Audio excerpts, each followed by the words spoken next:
Okay, so we've done the filling of the pipe and we've done the lighting of the pipe, which I think we can all agree are the most important parts of the process of smoking a pipe. But sometimes there is an extra stage before the filling of the pipe, and that's the preparation of the tobacco. Unlike rolling tobacco, there are many different types of styles and cuts of pipe tobacco, and some require significantly more work than others. So in front of me here I've got the most common styles of pipe tobacco that you see, and I'm going to give you a brief run through of how they're all used. So starting up at this end, this is your more common and most similar to the other types of tobacco you see there. This goes by many names. They can be called shag, ready rubbed, ribbon, or just mixtures. And even within those, you can see there are different styles already.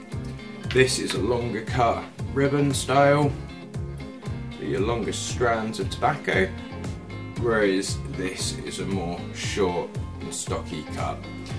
And each of these will have slightly different characteristics. So the shorter cut will tend to burn a bit faster, light a bit easier, but maybe burn a little bit hotter compared to this. But these, as far as simplicity goes, these are the easiest ones to use. They are ready to go.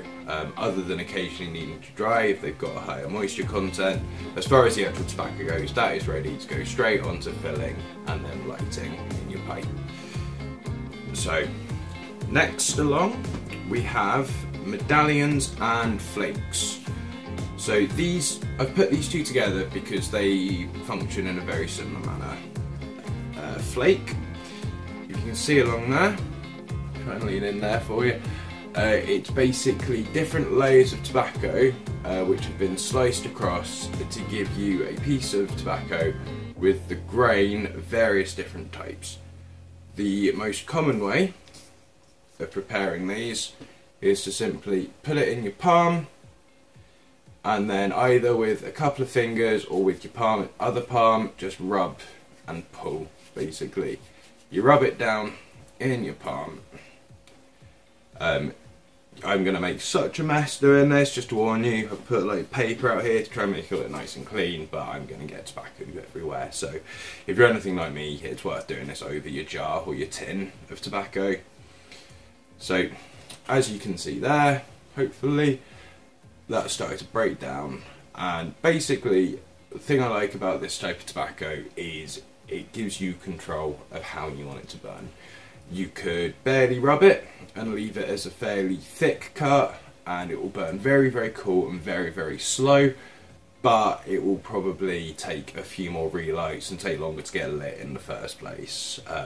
And just the more you rub it, the more you break it down, and therefore the faster but hotter it will burn. So even though it's a bit more work, I often recommend these tobaccos to as a first tobacco, or like a first few tobacco for people, because it means you can experiment with different cuts that you like, different thicknesses of the rub, until you find one that you like, rather than having to buy, say, 5 or 6 different mixtures or shags of different thickness if you find the one you like. I don't see people doing this very often, but as a little side note, I have been aware very occasionally of people not even rubbing flake.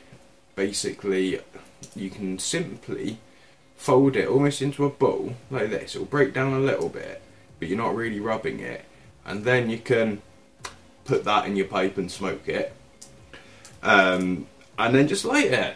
But as you might imagine, based on what I've just said with the rubbing, because it's barely been rubbed at all, it will take a lot to light. You'd probably need to spend a few minutes just on the charring and the lighting until it even got going, and then it would burn extremely slowly and be at risk of going out quite a lot. But once it was going, you'd get a bowl that would last for ages. Next we have, as I said, lumped in with the flake are these medallions. So this is basically the same concept as a flake, except they're round, and it's done in a more spiral or coin cut, and you use them exactly the same way. You can either just rub or pull and break them down. So I'll just do it with a couple of these. This is a nice loose one as well. So that rubs, and you can see already that's rubbed into a really nice fine mixture. So that's pretty much ready to go in. One nice element of medallions, which not all utilise, so I will give a shout out to the Sheraton Rolls here for doing this, because I think it's a lovely touch.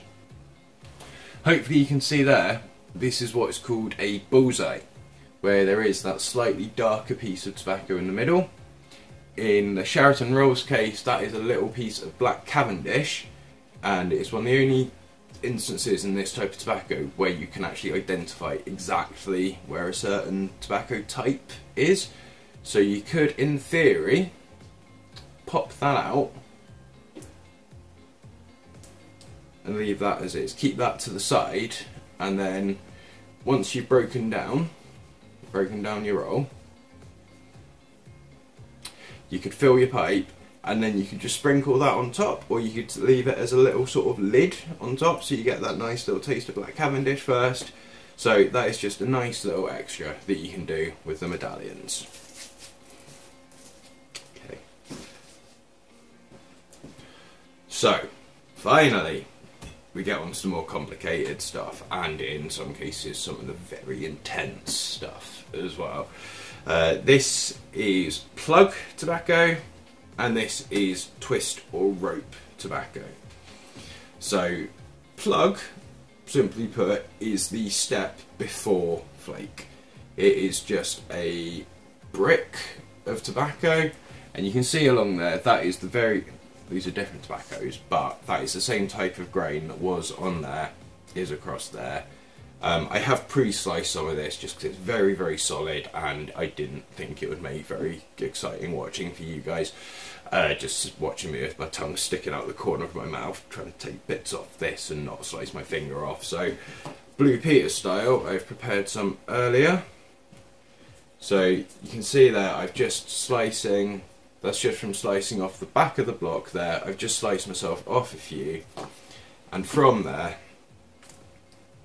it works exactly like it does flake. So just rub it down. And with this, again, you do get the sort of control that you do with flake, but you also get control of how thick the slices are as well. So you could go for a very extremely thick rub on these if you wished. I do find these generally have a slightly higher, almost like waxy moisture content on them, so I know a lot of people do recommend leaving them to dry a little bit before smoking. But the good advantage of this is you get a lot of tobacco in not very much space at all. For example, that, including the bit I've taken off, is a 50-gram tin. So if you imagine what 50 grams of pipe tobacco normally looks like, with a plug, it's just this nice compact little square. So if you're travelling or you've got limited space, really handy just to have one of these with you. And then finally, rope or twist tobacco. This is about as old school as you get with tobacco. It's simple, it's traditional, and it's just classic, but it's, generally speaking, it's very, very strong. And all this is tobacco leaves coiled into a rope and stoved and cured, and then it's ready to go. In fact, if I slightly unwrap this, you should be able to see, oh, let's come off there, you can actually see the veins of the leaf. It is just pure tobacco leaf. And this is a similar concept to this. It doesn't quite lead to medallions because these are different mixtures of tobacco that have been spun into the coins to be cut. Whereas this, as I say, is just tobacco leaf. So if you've got a sharp knife, or these are our actual twist scissors, our tobacconist scissors, you basically cut yourself off a couple of coins. Like this one is probably slightly too thick that I'm cutting, but I just want to be able to show you a more solid one. So you cut yourself out something that looks like that. And then once again, rub it down and it will start to break down. And once again, you have choice of how thick you want it cut, how finely you want it rubbed. So there really is a lot of control under these, and they come in various blends as well. Plugs and twists certainly aren't as common as they used to be. I think we do about 3 or 4 different plugs. The twists come from Gareth and Hogarth, the Kendal tobacco people. So with those you do actually get a bit of variety because they can add flavours to them, but the actual base tobacco of them is like a relatively small amount these days. So there is plenty to choose from. And for me, that is the fun of pipe tobacco. Having been a cigarette smoker for years and just knowing you have the choice between the basic brands, but it's all basically the same type, same style of tobacco. I genuinely believe with a pipe there is a type of tobacco for every moment, whatever you fancy, however much time you have, whether you've got barely any space to travel, to carry it with you when you're travelling, you will be able to find a tobacco that is suitable. So hopefully that has shown you a bit about how to prepare them.